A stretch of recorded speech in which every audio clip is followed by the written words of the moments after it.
Horor antologi yang berkisah tentang teror mengerikan yang dialami 3 generasi keluarga. Menyadari jika ada sosok pria tua yang selalu menghantui, sosok itu hanya terlihat menggunakan kamera. Andrea, seorang mahasiswa, mulai mengetahui teror itu dari sebuah video buatannya. Ia menyadari kejanggalan begitu mengetahui jika dirinya adalah anak adopsi. Ternyata ibu Andrea juga mengalami hal yang sama. Bagaimanakah kisah mengerikan dari teror-teror bapak tua itu? Berikut ceritanya.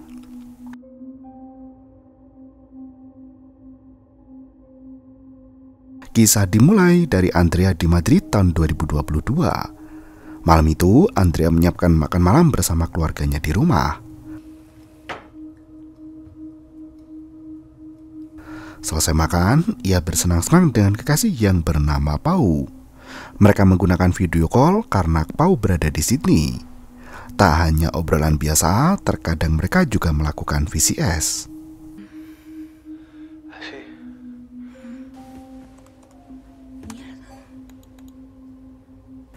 Pagi harinya, Andrea melakukan kegiatan dengan berangkat kuliah.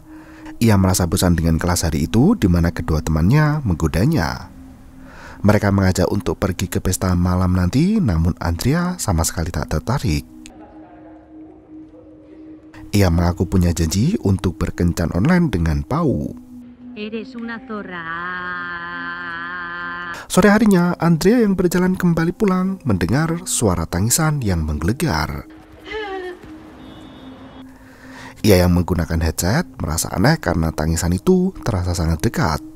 Ketika diperhatikan sekeliling, tak ada apapun yang terjadi. Terdapat sebuah gedung tinggi yang ada di depannya. Malam harinya, Andrea sudah bersiap untuk melakukan video call. Sayangnya, Pau memberitahu jika ia masih berada di sebuah pesta. Ia mengajak untuk melakukannya esok hari. Andrea mengirimkan sebuah pesan video yang mengatakan jika ia sangat mencintai Pau.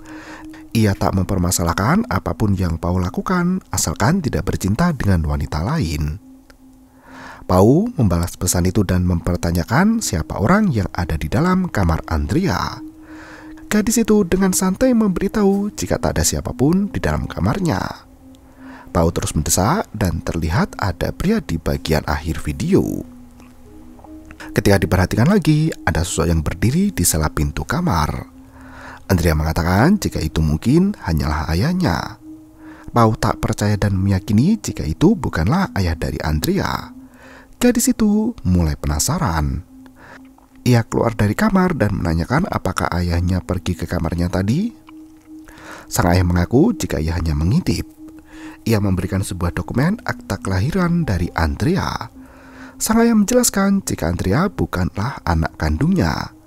Mereka mengambil Andrea ketika berada di Argentina. Dalam akte itu, Andrea lahir di daerah La Plata.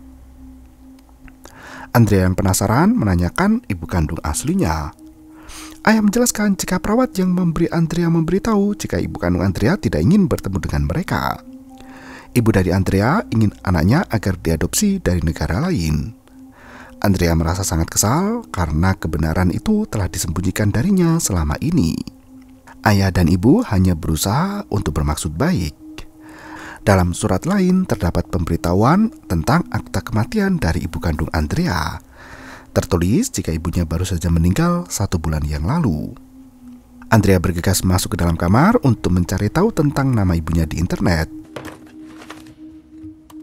Dari sekian artikel muncul berita jika ada kematian di perumahan La Plata di mana ada gadis meninggal karena dibunuh. Di artikel lain di tahun 1998 menyebutkan jika gadis Prancis telah membunuh mahasiswa di La Plata. Mereka berdua sebelumnya berada di rumah Camila Seowana yang berusia 22 tahun. Saat pembunuhan itu terjadi, orang tua masuk ke dalam kamar dan mendapati anaknya telah meninggal. Andrea mencoba menghubungi Pau, namun pria itu tak menjawab. Andrea kembali melanjutkan mencari alamat. Ia menemukan sebuah nama gedung yang sangat mirip dengan apa yang ia lihat siang tadi. Pagi berikutnya, Andrea menjelaskan semua yang terjadi semalaman. Ia menceritakan Maria yang dituduh telah membunuh gadis muda seusianya. Ia ditangkap dan ditahan selama 20 tahun. Ketika bebas, wanita itu ditemukan meninggal di tempat ia ditangkap.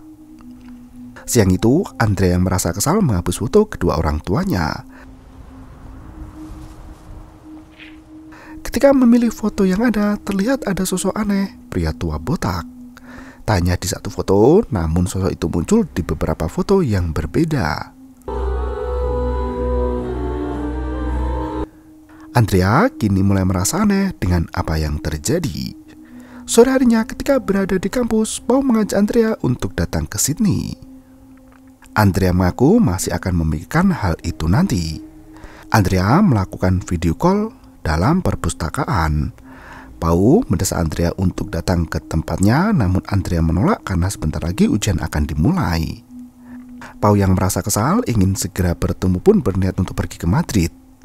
Andrea yang mengamati monitor melihat ada seseorang mendekat. Pau tak melihat apapun ada di sana hingga tiba-tiba kejadian mengerikan itu membuat Andrea berteriak ketakutan. Pau dikabarkan meninggal dan tubuhnya dipulangkan ke Spanyol. Kedua teman Andrea pun datang untuk mengucap belasungkawa. Andrea menjelaskan apa yang ia lihat, namun Pau kala itu tidak melihat ada apapun. Kini ia merasa takut dengan sosok itu dan merasa jika pria tua mengerikan itu ada di sekitar mereka.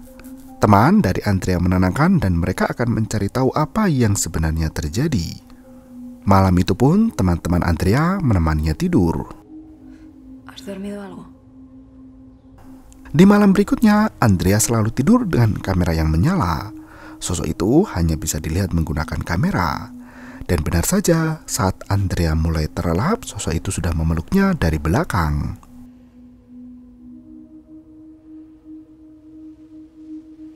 Dua bulan kemudian, Andrea masih bersedih dan terus mengurung diri di dalam kamar. Kedua orang tua Andrea meminta anaknya untuk bangkit dan kembali menjalani hidup. Sang ibu mengajak Andrea untuk pergi jalan-jalan. Ia juga menceritakan apa yang diketahui tentang keluarga asli Andrea. Ibu menjelaskan jika Mary mempunyai gangguan jiwa menurut saudara sekitar. Andrea pun mulai menjalani hari-hari, namun penuh dengan kekosongan. Bahkan ketika berpesta, Andrea terus teringat dengan kematian dari Pau. No quiero seguir así. Sekembalinya dari pesta, Andrea melihat bangunan yang sama seperti tempat ibu kandungnya tertangkap. Andrea memutuskan masuk, ditemani kedua temannya. Ia merasa jika tempat itu sangatlah tidak asing. Mereka bertiga masuk ke dalam sebuah kamar. Tiba-tiba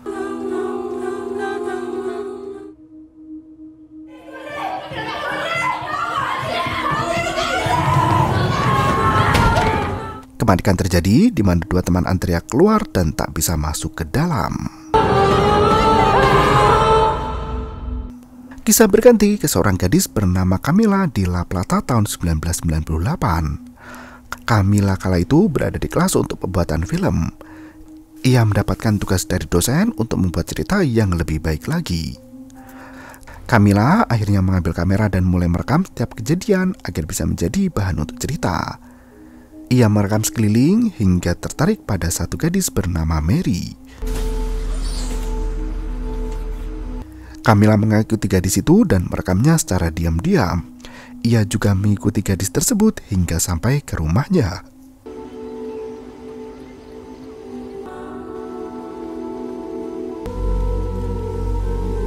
Malam harinya, Camila memutar rekaman yang ada.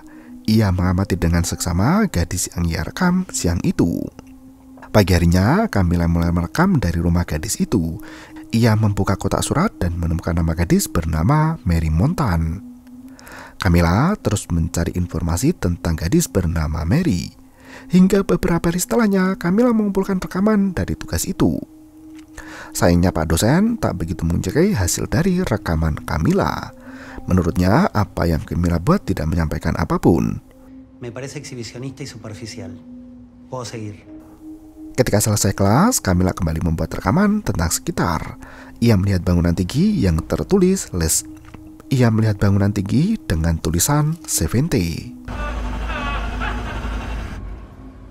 Begitu melewati rumah Mary, terlihat ada pria telanjang yang sedang berbincang. Camila masuk ke dalam rumah melalui pintu belakang. Ia melihat Mary tengah bersantai dengan bertelanjang dada. Camilla mengambil kamera dan merekam di mana terlihat ada sosok pria tua di samping Mary. Karena pria tua itu melihat ke arah kamera, Camilla bergegas pergi meninggalkan tempat itu.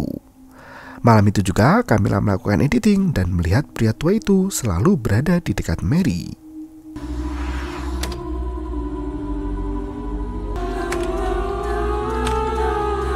Hari berikutnya, Alfonso mengaku telah bertemu dengan Mary. Camilla sedikit merasa cemburu dengan hal itu. Ia menanyakan apakah ada pria tua di sana. Alfonso sama sekali tak melihat ada apapun dan mereka hanya berdua di rumah. Malam harinya, Camilla pergi ke klub tempat Mary pergi ke sana. Camilla pergi menemui Mary dan saling berkenalan. Camilla dan Mary menghabiskan malam dengan berpesta. Pagi harinya, Mary mengajak Camilla pergi ke rumah untuk beristirahat. Setelah berbincang, Mary yang mengantuk memilih untuk tidur. Ia meminta Camilla untuk tidak pergi dan tidur bersamanya. Mary mengungkapkan jika ia mempunyai perasaan dengan Camilla. Ketika Mary tertidur, Camilla mencium bibir Mary. Siang harinya, Camilla terbangun dari tempat tidur namun Mary sudah menghilang. Ia melihat tes pack kehamilan di tempat sampah. Mary kala itu baru hamil. Camilla yang keluar dari kamar melihat ayah dari Mary sudah berada di sana. Ayah mengajak Camilla mengobrol dan meminta Lisbeth, adik dari Mary, untuk bermain di luar. Camilla mengungkapkan jika ia tidak mengetahui kemana Mary pergi. Ayah dari Mary semakin heran dengan tingkah anaknya yang seharusnya menjaga Lisbeth. Sang ayah merasa khawatir dengan Mary, terlebih takut jika Mary akan mengikuti jejak dari ibunya. Camilla yang penasaran mempertanyakan apa yang terjadi dengan ibu dari Mary. Ayah dari Mary menolak untuk memberitahu karena itu adalah urusan keluarga. Siang itu Camilla mencari Mary ke tempat yang biasa gadis itu singgahi. Sayangnya Mary tak ada dimanapun. Siang hari berikutnya Mary sudah menunggu di depan kampus. Wajah Mary kala itu sudah lebam, penuh luka. Ia mengajak Camilla untuk pergi menonton film. Camilla yang mengetahui jika Mary hamil mempertanyakan siapa anak dalam kandungan itu. Apakah Alfonso atau si pria tua? Mary justru kebingungan dengan sosok pria tua bangka. Camilla mengajak Mary kembali ke rumah dan memperlihatkan sosok tersebut. Ia memutar rekaman di mana Mary tengah bertelanjang. Mary terkejut melihat penampakan itu karena ia sendirian di dalam rumah waktu itu. Camilla mengajak pergi ke polisi dan